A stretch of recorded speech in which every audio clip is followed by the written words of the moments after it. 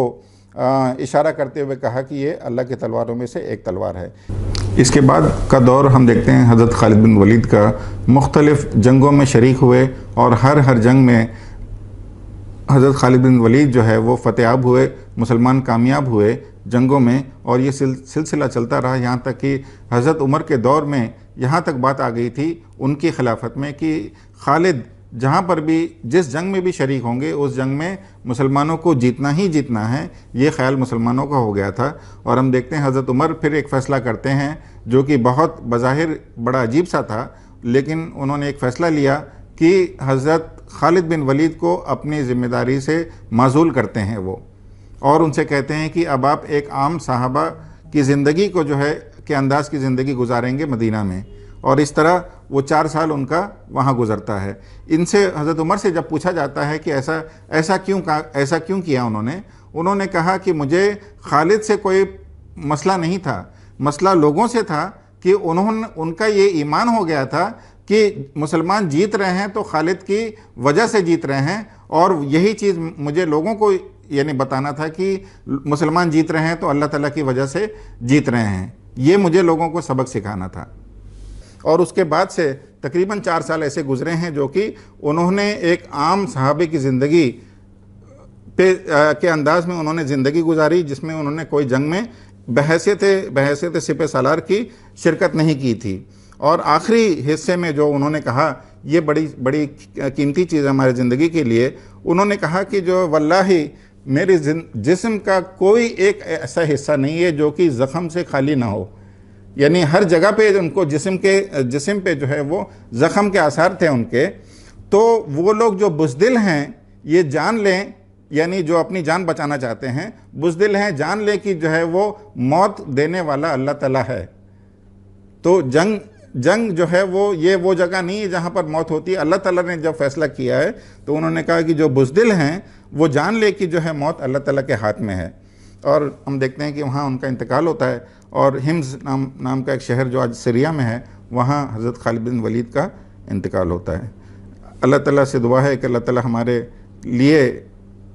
حضرت خالد بن ولید اور تمام صحابہ کے جو پہلو ہیں، جو کہ ہمارے لیے ایک زندگی اور ایمان کو تازہ کرنے والے پہلو ہیں، اللہ تعالیٰ ہمیں جو ہے وہ ان کی زندگیوں سے یعنی سبق دے، اور اللہ تعالیٰ ہماری زندگی بھی جو ہے وہ دین کے کام کرنے کے لیے، دین کی خدمت کے لیے، جس طرح صحابہ کرام رضی اللہ تعالیٰ عنہ نے اپنی زندگی اور اپنی تمام صلاحیت کھپا دی اس مقصد کے لیے، اللہ تعالیٰ ہماری بھی صلاحیت اور ہمارا بھی وقت اور ہمارے ذہانت اور ہمارے اوقات اور تمام چیزوں کو جو ہے، مال کو اللہ تعالیٰ اس دین کی خدمت کے لیے لگانے کی توفیق عطا فرمائے۔ وآخر دعوانا الحمدللہ رب العالمین۔